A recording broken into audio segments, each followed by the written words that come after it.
Ako si Arman, empleyado sa isang kumpanya sa Makati. Nitong nakaraang buwan, nagplano kaming magbabarkadang office mate ng isang bakasyon para lang makalayo sa stress sa opisina. Napagkasunduan namin na pumunta sa isang rest house sa gitna ng kagubatan sa isang probinsya sa Mindoro. Wala masyadong signal, walang gadget, puro nature lang. 6 kaming magkakasama. Excited kaming lahat. Pagdating namin doon, ang ganda ng lugar. Presko ang hangin, tahimik at malayo sa ingay ng syudad. Pero may kakaibang pakiramdam ako. Parang may nakatingin. Pero binaliwala ko na lang iyon. Gabi na noon, habang nagiinuman kami sa labas ng rest house, biglang nagkayayaan ang dalawa naming kasama, sina RJ at Mark, na mag-explore sa paligid. Hindi naman daw lalayo. Yung 3 pa naming kasama, sina Lisa at Tony at Carlo, ay naiwan sa lamesa. Nakiosyoso na rin ako, kaya sumama ako sa lakad. Madilim sa kagubatan, pero may dala namin kaming flashlight. Nasa kalagitnaan kami ng trail nang may naamoy kaming sunog na buhok. Amoy nasusunog sabi ni RJ. Maya-maya lang, may narinig kaming iyak ng bata. Narinig niyo yun? Tanong ni Mark. Tumango kami, pero nang nilapitan namin ang pinanggagalingan ng iyak, wala. Bigla na lang may malamig na hangin na dumaan at sabay patay ng mga flashlight. Nagpanik kami. Hindi na kami makakita nang biglang may sumitsit sa likod ko. Pagkarap ko, may aninong mabilis na dumaan sa harapan namin. Mabibilis ang mga yapak, pero walang hayop. Hindi tao, hindi rin hayop. Para siyang nakalutang. Takbo! Sigaw ni RJ. Habang tumatakbo kami pabalik, may naririnig akong parang may sumusunod. Nakakaindak ang bilis. Parang 4 na paa. Hindi ko maalala kung paano kami nakabalik sa rest house. Pagpasok namin, hingal na hingal kami. Pero bigla kaming natigilan nang mapansin naming wala sina Lisa, Tony at Carlo. Naghanap kami buong gabi. Sigaw kami ng sigaw. Wala. Hanggang sa may dumating na matandang lalaki. Taguroon daw. Sinabihan niya kaming umalis agad sa lugar. Hindi na kayo pinayagang manggulo sa gubat na to. Sabi niya, may mga nilalang dito na ayaw sa maingay at bisita. Lalo na tuwing gabi.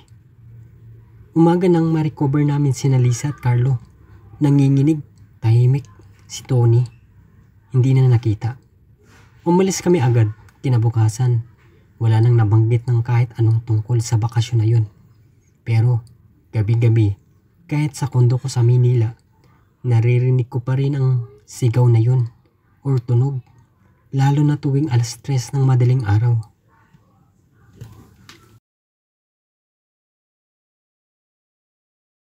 Ako si Marlon, isang regular na empleyado sa isang printing company sa Quezon City.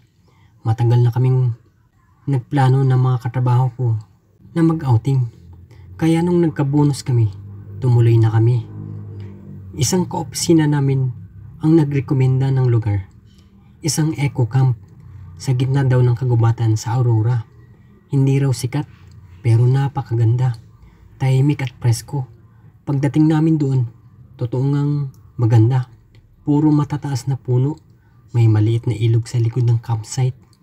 At sariwang hangin. Walang signal. Walang maingay. Gabi na. Nag-bonfire kami. Kwentuhan, tawanan. Nang biglang nawala ang ilaw ng mga solar lamps. Sabi ng caretaker. Baka na-drain. Pero nagpaalala siya. Huwag lang kayong lalayo sa campsite. May mga bahagi sa gubat na hindi basta-basta nadadaanan. Natawa na lang kami. Pero si Nika, seryosang muka, parang may nakatingin sa atin.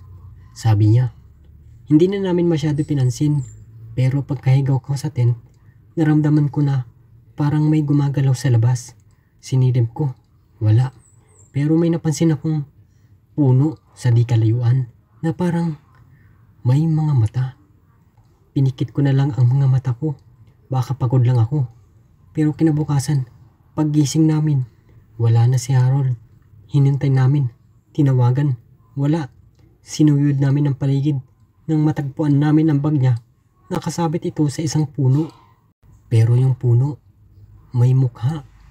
Hindi gawa ng tao. Parang nakangiti. At may mga ukit na mata. Mga mata na parang tunay. Nang bigla, si Jay napasigaw. Ayun na siya. Sabay takbo.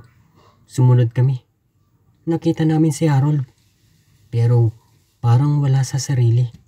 Nakatingin sa isang puno. Parang may kinakausap. Nang nilapitan namin siya, bigla siyang lumingon. Nanlilisik ang mata. Huwag niyo siyang galitin. Bulong niya. Gising na sila. Biglang may gumalaw sa paligid. Mga ugat ng puno. Parang gumagapang papunta sa amin. Nagkagulo kami. Nagtakbuhan. Pero hindi kami sabay-sabay na nakabalik sa campsite. Ako, si Bianca lang ang nakauwi. Wala nang balita kina Harold, Jay at Nika. Sa tuwing pumipikit ako ngayon, may naaalala akong isang boses sa loob ng gubat na paulit-ulit ang sinasabi.